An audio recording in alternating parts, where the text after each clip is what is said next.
On vous l'avait promis, la rencontre avec Jean-Pierre Savelli, regard le jour se lève, autant viser la lune, car même en cas d'échec, on finit dans les étoiles. Oscar Wilde. Découvrez l'itinéraire d'un enfant de Besagne, tout de suite, parcours atypique d'un artiste à la fois simple et pas si ordinaire qu'on a rencontré au Roseté à La Ciotat. Écoute, franchement, le crème, ce matin, La Ciotat, regardez ce ciel extraordinaire. On a de la chance de vivre dans cette région, franchement. Très très heureux. Écoute, cette première anecdote que je mets dans mon livre qui s'appelle « Regarde le jour se lève », c'est la rencontre avec Michel Legrand, parce que si je ne loupe pas un rendez-vous à Paris avec une célèbre chanteuse de l'époque, Georgette Plana, qui connaissait mon père dans les années 70, si je ne loupe pas ce rendez-vous, Carrefour Pleyel, salle Pleyel, peut-être que ma carrière démarre pas tout de suite, démarre plus tard, et que je ne rencontrerai pas ce grand compositeur. Puisque finalement, Carrefour Pleyel à Paris, pour ceux qui connaissent, c'est dans le nord de Paris. Et la salle Pleyel, c'est dans le centre. Et moi, j'étais à la salle Pleyel. J'ai vu un panneau, Michel Legrand.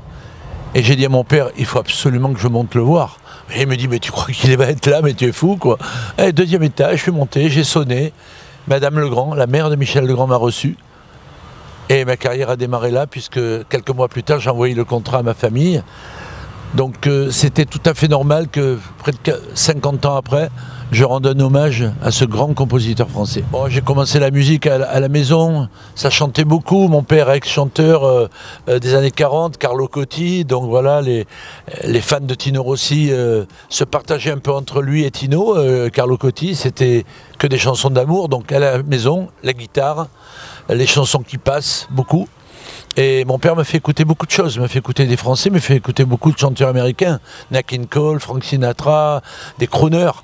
Et voilà, puis après, dès l'âge de 11 ans, je commence à faire des concours de chant, j'en gagne, j'en perds. Et puis, à un moment donné, je dis à ma famille, bah, tout le monde dit que je chante pas trop mal, il faudrait quand même que je fasse quelque chose. Papa, il est parti à Paris à 17 ans, moi j'ai 19 ans, il faut que j'aille à Paris, quoi. Et voilà. L'hommage, c'est les chansons de Michel Legrand les plus connues, Les Parapluies de Cherbourg, Les Demoiselles de Rochefort, Un été 42, La Valse des Lilas, la chanson du Prince, Peau d'âne, que j'ai chantée. Il était une fois l'espace, je sais que tu aimes particulièrement ce titre, qui est un dessin animé français, dont j'ai chanté le générique. Alors je le mets sur scène, bien sûr, avec lui. J'ai des musiciens, une choriste, et je fais découvrir aussi des chansons qui ne sont pas très connues du public de Legrand, les musiciens, quand ça balance, enfin des trucs très jazz. Et voilà, les spectacles vont commencer au mois d'octobre dans toute la France. Et je suis très très heureux d'avoir pu créer ce spectacle. Là, c'est un disque live, on a enregistré pour le présenter au public. Voilà. Ben, tu connais Besoin de rien, vie de toi, donc regarde, le jour se lève, voilà.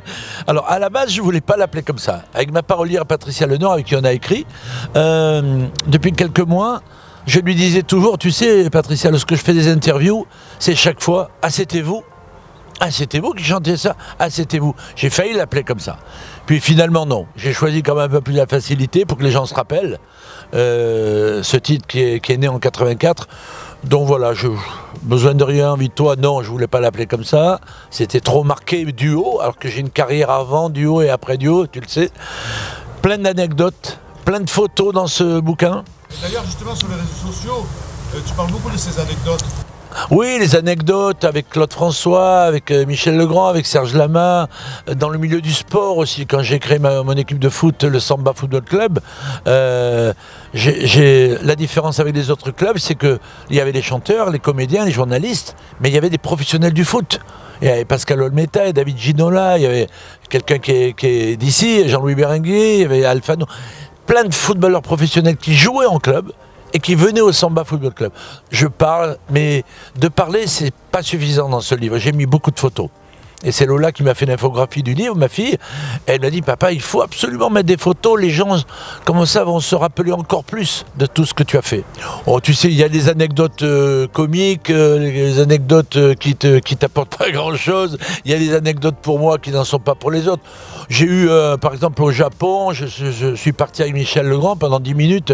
Les musiciens se sont levés tous et ont tapé sur leur archet, les violons. Et moi, j'attendais de chanter, tu vois. Bon, voilà. J'aurais pas chanté, c'était c'était pareil, je crois que je faisais le grand festival Yamaha.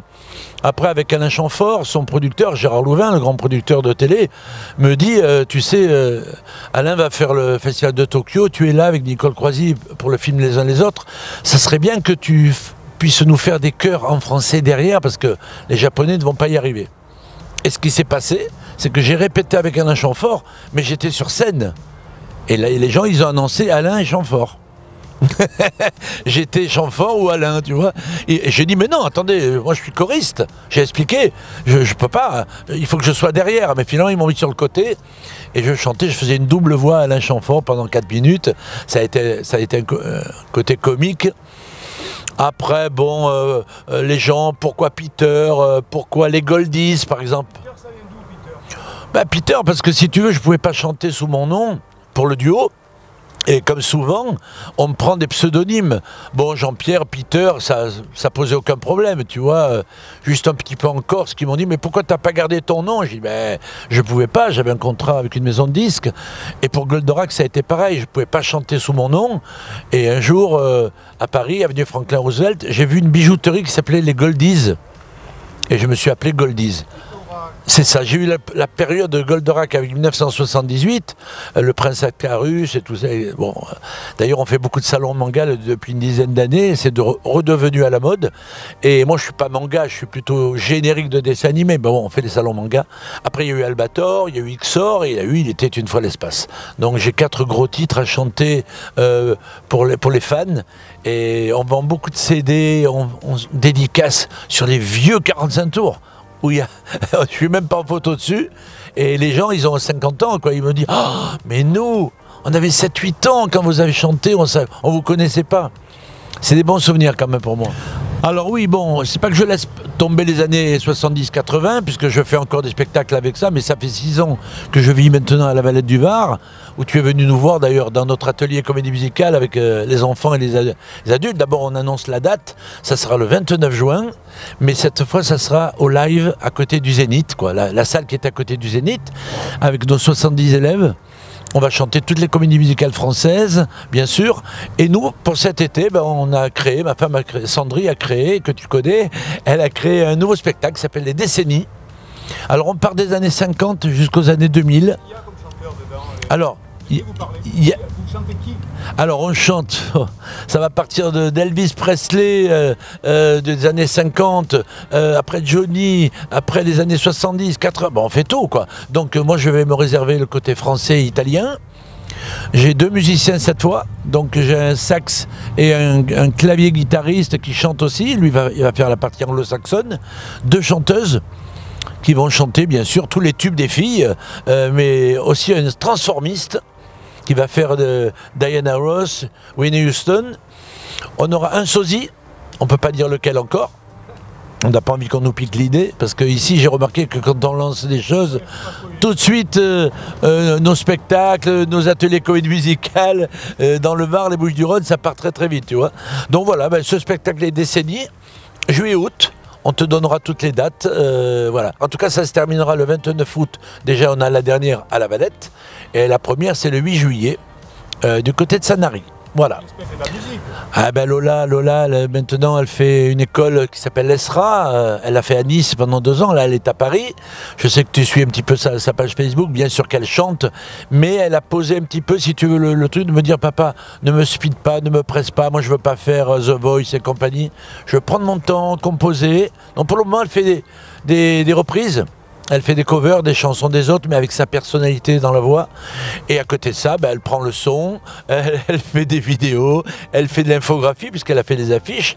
Et elle a fait donc ce merveilleux album, c'est elle qui a fait tout ça. Elle est douée, elle aime ça. Bon, c'est vrai qu'elle vit avec nous dans la musique, dans la danse. Mais bon, on ne l'a pas poussée. Hein. C'est elle qui a voulu faire cette école et ça se passerait très bien. Et elle sera peut-être cet été sur scène avec nous.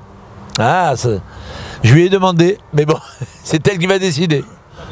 Ah ben, cette année donc, sortie de l'album, sortie du livre Regarde le jour se lève, qui est en distribution sur Amazon, mais les gens peuvent aussi le commander sur notre site à nous ou sur le mail, que tu mettras, je pense, en bas de l'image.